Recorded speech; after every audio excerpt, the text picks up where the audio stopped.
So I'm going to recap by making a little magic circle here. Oop. You might think it would be just as easy to watch your own hands as it would be to watch your own hands on a cell phone screen. That is not correct.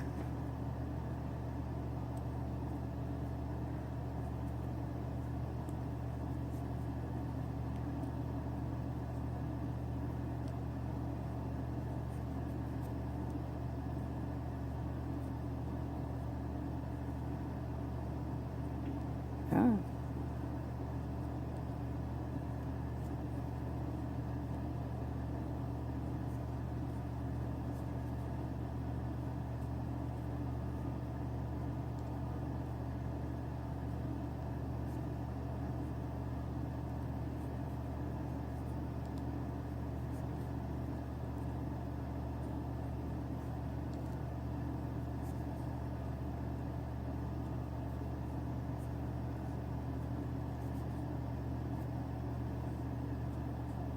That looks okay.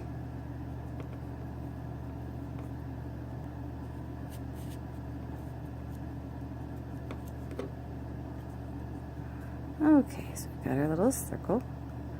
Now, once again, you see this little piece of yarn and this little piece of yarn.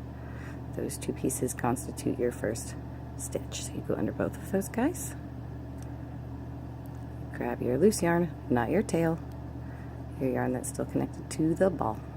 You grab it like so. You pull it under like that. And then with the same yarn, you pull it through both loops.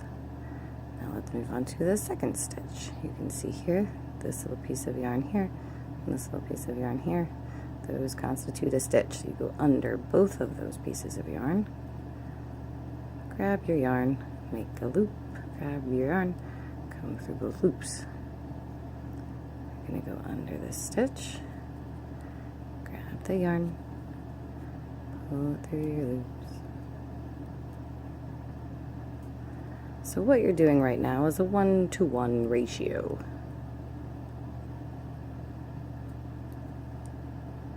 The kind of shape this makes is going to depend on your yarn.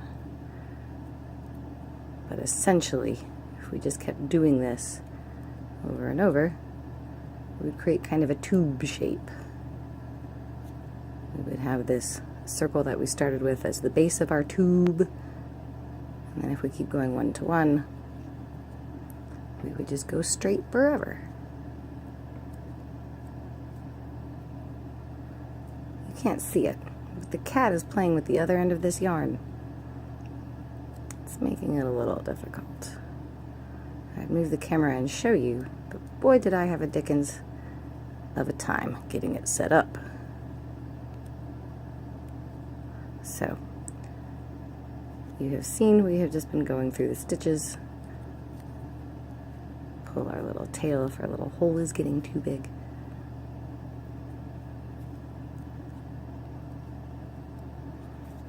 Okay, so say you don't want to make a tube. That's fine.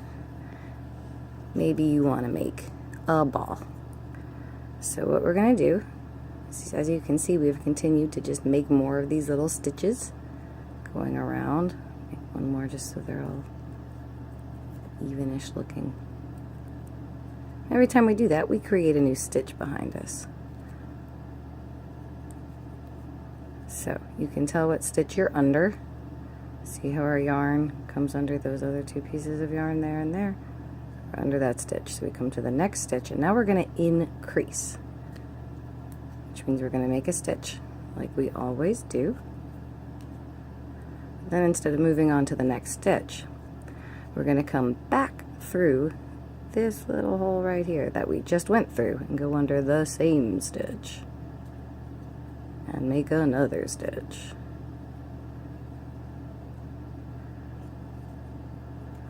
Now the rate of increase is going to depend on the shape you're trying to make. Unless you're trying to make something very roughly, you don't want to just increase every single stitch. You want something to increase more gradually. Maybe you'll put 2 regular stitches in between every increase. So that was 2 regular stitches. Now we're going to increase again. See how our yarn is coming through that stitch, so we go to the next stitch. Come under both of those guys. Now we increase again by putting it back in that same hole and just making another stitch on that same hole. So maybe then we'll go. Maybe then we'll have trouble getting under the next stitch. There we go. One normal stitch. One normal stitch. And now we're going to increase again.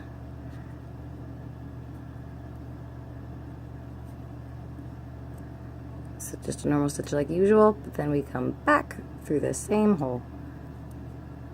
Hope this is coming through on video okay. And do it again.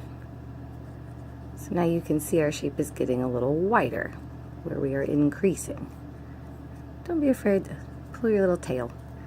Close your little hole up as much as you want. Or leave it open if that's the design you're going for. There's really limitless options for what you can do with basically just spheres. Oh, we had a knot in the yarn. That was unforeseen. We'll just work it right in there. Who cares? Alright, we're going to increase again. So you see these two bad boys? That's a stitch. We're going to go under the stitch. Loop around like that. We're going around like that. Back under. Got the little loop. And now we're going to go back in that same hole. And make another stitch on the same hole. And that's called an increase, and that's how you make it bigger. Some patterns will tell you to increase in a certain way, and that will create a aesthetic to the fabric that you're creating. Put all your increases in neat little lines or whatever, and that's fine. But you don't gotta do that. You can just kind of wing it. And yes, winging it involves some trial and error, but it's still easier than reading a pattern. So anywho, running out of yarn on my little test piece here. But that is how you do an increase. And as you can see, we are getting sort of a spherical top here instead of just a tube. So that's how you do increases.